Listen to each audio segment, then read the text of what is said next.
এটা হচ্ছেটা কি, ক্লাস 12 এর সেমিস্টার 4 এর ম্যাথমেটিক্স এক্সামের পরীক্ষা হলো 40 নম্বরের, তার মধ্যে 10 number out of syllabus. Question paper কারা তৈরি করেছে, তার সিলেবাসটা জানো না? আজকে ওয়েস্ট বেঙ্গলের এত লাখ লাখ স্টুডেন্ট পরীক্ষা দিচ্ছে, আর 10 নম্বর সিলেবাসের বাইরে থেকে।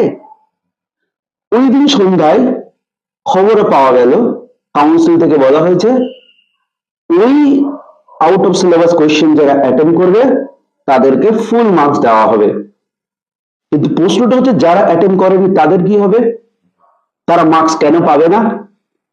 টোটাল 4টে কোয়েশ্চেনের মধ্যে থেকে 2টো কোয়েশ্চেন করতে বলা হয়েছে, 2টো কোয়েশ্চেন সিলেবাসের ভেতরে, 2টো কোয়েশ্চেন সিলেবাসের বাইরে।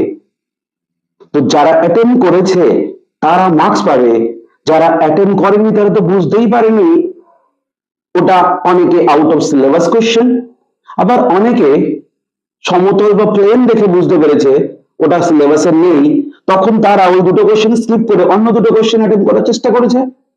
তাহলে তারা কেন মার্কস পাবে না, প্রশ্নটা হচ্ছে সেখানে। তাই কাউন্সিলের কাছে আমার রিকোয়েস্ট, আপনারা ভালো করে টিচার বিবেচনা করে সঠিক সিদ্ধান্তে পৌঁছবেন। এতগুলো স্টুডেন্টের কেরিয়ার কিন্তু ডিপেন্ড করে রয়েছে।